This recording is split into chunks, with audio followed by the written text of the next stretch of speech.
Tomorrowland. All passengers.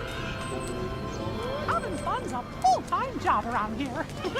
In 2011, Connect Disneyland Adventures was released by Frontier Studios. That's right, that's the same studios that did Planet Coaster and that cool Jurassic Park simulator game I showed you guys earlier. At the time, I was living with my roommates who shared my Disneyland passion, and we were looking for a cheap way to run around the park without literally running around the park. The bad news? I found the game basically unplayable. Connect was Microsoft's response to the popularity of the Wii motion controls. I heard that there were some games that utilized it pretty well, but I never really enjoyed motion controls in the first place. In this game, you kind of had to lean forward, raise your arm in front of you, and then change the arm in front of you for the direction you wanted to go. The first time I played it was after a few shots of tequila, and I couldn't even get past Main Street. The minigames were a little more functional, making it so you had to put your hand out to catch the presents for a party, or ducking as you raced down the Matterhorn. While I didn't mind the minigames so much, I was disappointed with how frustrating and tiring it was to explore the park. I just wanted to chill on the couch and play with a controller. Years later, in 2017, they finally put the game on Xbox One and added a controller functionality. Since then, the game has become exactly what it intended to be, a relaxing romp around the park featuring attractions, sights, and sounds, and the time capsule of 2011. I love the idea of playing this game 20 years from now and pointing out all of the changes. Actually, there's already some differences. For example, Big Thunder Ranch was demolished to make way for Star Wars Land. I'll miss you, goats. Jesse, smile and wave. Don't holler and scare 'em off. So let's take a dive into Disneyland Adventures. When you first start up the game, you're greeted by the right amount of people who should be in Disneyland at any given time. Seriously, look at this. Not too many people, so you feel like you're doing that town mobbing scene from Spec Ops, and not too few, so you feel like this place is either haunted or under budget. There's anything from families to couples walking around and enjoying the land like you are. They even have fun dialogue like, "Let's go on Space Mountain," and "Wait, if Goofy is a dog and Pluto is a dog, then..." Seriously, when I heard a kid ponder this out loud in the game, I cracked up. It's also cool running around the park as a kid. I'll be honest, as much as I like going to Disneyland, I feel like a weirdo asking for pictures with cast members as an adult.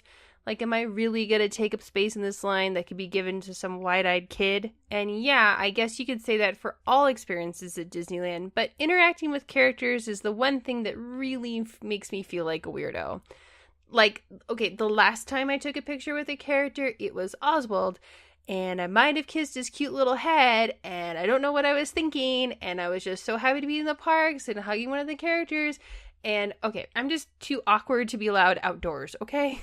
The good news is the game wants you to feel like a kid again, and that makes the interaction so special. There's all kinds of characters to meet in the park, some of which have the original voice actors. You can take pictures, dance, get your book signed, and even get quests.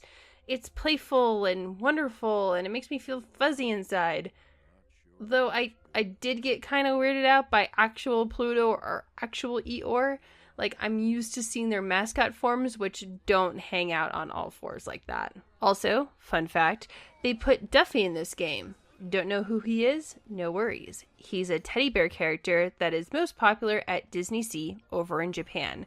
And he's kind of a big deal. When we went this year, I saw numerous people walking around with their own Duffy teddy bear. If you get this game, make sure to go over and say hi. It might be the only time you get to meet him.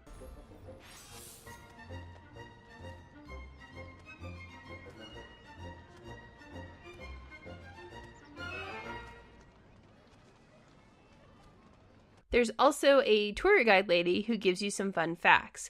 She's even got a spiffy tour guide outfit that's like so good, I sometimes want to cosplay it. Anyway, I'm not sure how many facts there are, but I've only encountered a handful. It's a nice novelty the first few times you do it, and then eventually you'll just be running past her. You might also notice that the park is lacking a few familiar faces, such as Roger Rabbit, Indy, and Star Wars. This is all due to licensing and things like that, and it's kind of a bummer. I mean, I don't mind not having Star Wars, but I wish Roger was at least there. I bet his ride adventure would have been amazing. The good news is that there are still hidden Mickeys around the park that you can take pictures of to receive experience and money. This is fun, though some of them I had a hard time taking pictures of. As for the quests that the characters can give you, they're almost exclusively fetch quests. Belle lost her books, or Pooh lost his honey, or Stitch is dying of hunger. You run around the park trying to find the items and return to hand them over. Since my favorite part of the game is running around the parks, I had no problem with this. Mickey and the gang will have a bunch of these quests for you to start out with. A few of them will be instructional, like how to use a camera or get a signature, or use items like the magic wand. You'll start to level up, and as you do, you get access to new items that mostly just give you extra cash. But they're fun, and you can go crazy with them. A few of the quests will ask you to retrieve an item while on the rides to add an extra difficulty to the... Okay, let's just get into the ride thing, shall we? So if you were expecting to jump on the Haunted Mansion and get a perfect recreation of the ride right from your personal Doom buggy, think again. Find your way to the Grand Hall. We're assembling for a swinging wake. You don't want to be late for your own party now, do you?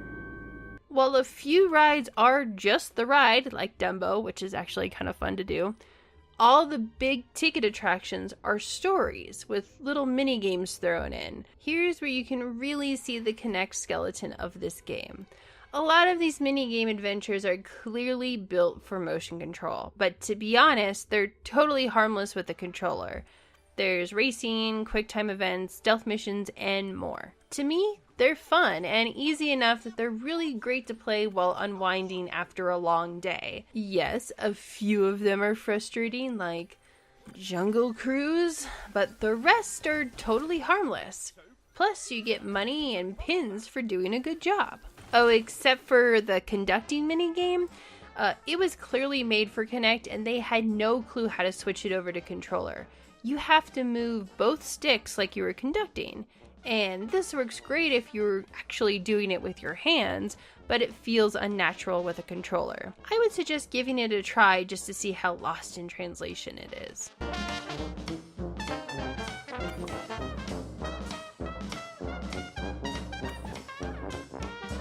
So I've mentioned money a few times before, and I'll wrap up this video explaining how unrealistic it is in this game. You know how at Disneyland it's like $10 for a churro, and then it starts to rain, and it's like $30 for a poncho, but you kind of want the one with the Mickey Mouse ears, so you splurge for the $50 one, and then you step back out of Fantasyland and it's already stopped raining.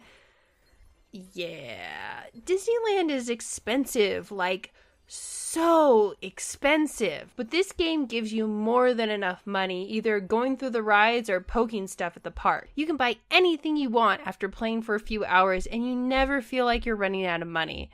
And hey, I'm not complaining. It's pretty fun to go on a virtual shopping spree without having to worry about loot boxes. You can buy all the fun outfits and accessories you want and run around the park as a princess or an astronaut or whatever. This game encourages you to relax, enjoy, and be a kid. So if you don't have enough money to go to Disneyland but you want a little magic in your life, check this game out.